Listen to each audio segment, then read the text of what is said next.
Here comes 2022, and seeing how the last couple of years have been rather slow in terms of the introduction of new motorcycles, here's hoping that this upcoming year picks up. We've already had a number of models announced, and in this video we'll rank the top 10 in terms of their appeal and importance to motorcycling. Now that is not to say that new model introductions are finished for the year. Often new models are introduced and released in the same calendar year. Harley-Davidson in particular tends to do this, announcing and releasing both the Pan America and the Sportster S in 2021. This year, Harley's official virtual launch will take place on January 26, and they could surprise us with something new and exciting. More likely, that will be the date on which they show us new colors and perhaps some new engine options on existing models, maybe a new Softail Tourer to replace the Sport Glide, and then announce a launch date for a brand new model either sometime in February or later in the year.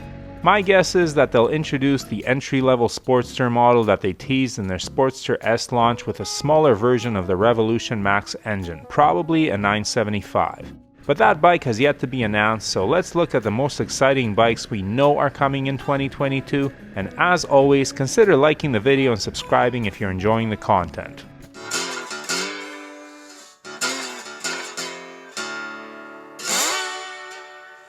So the 10th most exciting bike to come out in 2022 is the Suzuki GSX-S1000GT, a pure sport tourer with an emphasis on sport.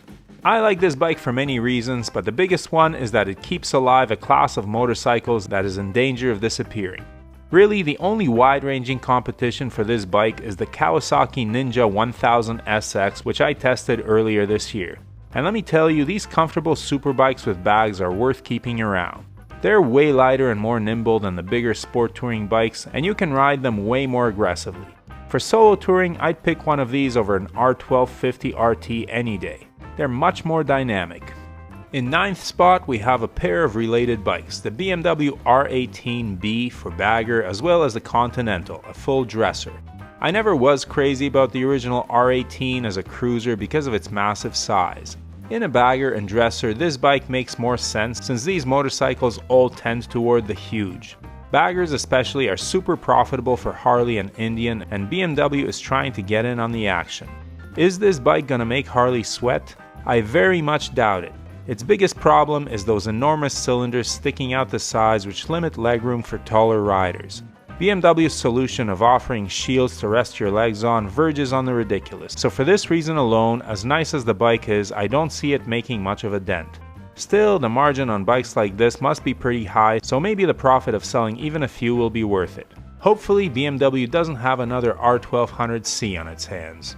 Retro bikes are hot, and Royal Enfield, which turns 120 this year, is intending on capitalizing on that trend by bringing back our 8th pick, the classic 350. This is basically a retro version of the Meteor 350, which was introduced in 2021 and is hard to tell apart from the original classic in looks. I love the British standard styling of this bike, which provides an interesting alternative to the cruiser-centered Harley lookalikes that populate the retro bike space. This motorcycle will be a super cool, super affordable way to boot around town or even take a longer trip. The seat will be taller than the Meteor and it will weigh 9 pounds more with less fuel on board, but you pay a price for looking like Marlon Brando. Now, if Royal Enfield only made a scrambler version. The 7th bike will be aimed more at the money is no object crowd because only these folks will risk blasting off-road on the Ducati Desert X. This bike is gorgeous, expensive, somewhat innovative, scary powerful for off-road use, and signals Ducati's long-awaited return to the dirt. Let's face it, the Multistrada Enduro never really caught on.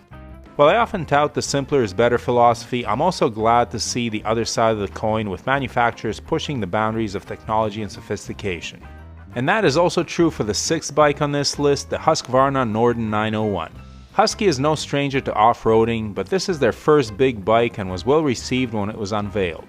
It provides riders with a softer, more comfortable alternative to the KTM 890 Adventure R, which is well loved but not exactly easygoing. The Norden looks like a great long-distance travel companion, and its more classic looks have many a Gore-Tex bro drooling. I can't wait for the 501 version. Number 5 on the list takes us back to Italy in the Moto Guzzi V100 Mandello. This is the most technologically advanced Moto Guzzi ever and is seriously gorgeous. Hey, it's Italian. But of course the big news is the liquid-cooled engine. The significance here is in the progress. Moto Guzzi, which has been around for 100 years, is known for its air-cooled engines, and the introduction of this one is just another sign that air cooling is entering endangered species territory. If Moto Guzzi is going liquid-cooled, then the writing is truly on the wall. Expect variants of this engine to eventually replace all the current engines in Moto Guzzi's lineup as emissions tighten. Number 4 on the list is the beautiful new Kawasaki Z650RS. This is basically a Z650 in prettier clothing, and there's nothing wrong with that. I really like the fact that aside from making a sporty motorcycle that performs well and is reasonably priced, Kawasaki also styled it to quicken your pulse when you walk up to it on the street. It's modern, fun, zippy, and very competitive in the 650 to 700cc class. Hopefully we see more attention paid to making beautiful do-it-all motorcycles that don't cost an arm and a leg. Why is the Triumph Tiger 1200 number 3 on the list? Because it is the big ADV bike most capable of giving the R1250 GS a run for its money. Yes, it's thin looking and athletic. Yes, the 21-inch front wheel will do better off-road than a 19-inch. Yes, it's lighter than the BMW, competitive with the lighter bikes in the class in fact. But the big deal here is that it manages that lightweight while also offering shaft drive, and that is a feature that the Africa Twin, the Pan America, and the Multistrada don't possess. On long dusty tours, chain maintenance is a pain, and the shaft drive and off-road ability gave the BMW a combination of features that was hard to beat. But now Triumph has matched them, so it will be interesting to see how much market share it can take.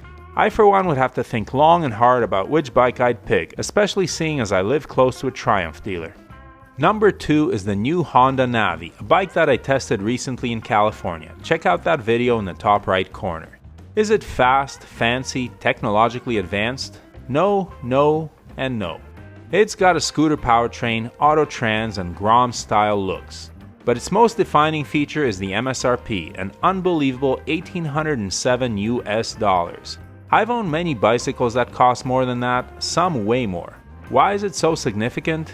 It is the only motorcycle on offer in the West that may be less expensive than a year of commuting on public transit.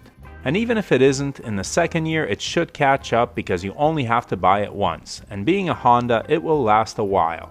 So a low MSRP, dealer fees, insurance, and some gear, and you're zipping past the buses and streetcars and weaving through traffic on your way to work. And on the weekend you can use it for a fun ride in the country.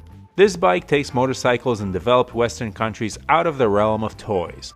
It's within the reach of students and people on lower incomes and will provide folks with independence and promote motorcycling to a much larger demographic than just the thrill seekers who currently rip around on their high-performance machines. And speaking of high performance, the number 1 new bike introduced in 2022 is the Aprilia Tuareg 660. Yep, it's got high performance, electronics out the wazoo, it's good on and off-road, looks great, never mind. But this bike is continuing the trend started by the Tenere 700. It's smaller and less expensive than the 850 to 950cc adventure bikes, and that's a good thing. The idea that in order to be more desirable, motorcycles have to keep getting more powerful and generally heavier has reversed, and we're finally getting bikes that riders want rather than ones that motorcycle manufacturers want us to have in order to collect the largest margins per unit. Granted, the Aprilia isn't inexpensive, neither is the Tenere for that matter, but they are less expensive, and that's a good start. Fundamentally, motorcycles are simple machines that require much less material to build than cars, and prices should reflect that. Yamaha and now Aprilia actually listen to customers and hopefully will be rewarded. And they've influenced other manufacturers. Already Triumph is planning a 660 Tiger Adventure, and KTM and Husky plan to build lines around a new 500cc parallel twin. So good on Aprilia for building a desirable motorcycle, even if it looks like that. And that's it. Although I do hope that some manufacturers will still introduce new models in the upcoming months. Which new bike is your favorite, or which bike would you like to see introduced this year? Share your thoughts in the comments and have a wonderful 2022. Thank you for supporting Different Spokes TV this past year, and stay tuned for much more to come. If you're interested in any of the gear that Brooke and I wear or use, or the camera equipment we use to film this channel, the links are below. Everything listed there was bought with our own money, and we are not sponsored by any company. However, the links below are affiliate links, and the channel is paid a small amount for referring you to shop at no additional cost to you. We do not recommend any products that we are not satisfied with ourselves, but we do strongly urge you to do your research and select the correct size for items like helmets and clothing. As always, thanks for watching, your support is greatly appreciated. Please hit that subscribe button, give the video a thumbs up, and leave a comment below. And whatever you ride, enjoy it. Wave at other bikers no matter what they're riding. We're all part of a brotherhood and sisterhood. Keep the rubber side down, shiny side up, and may the spokes be with you.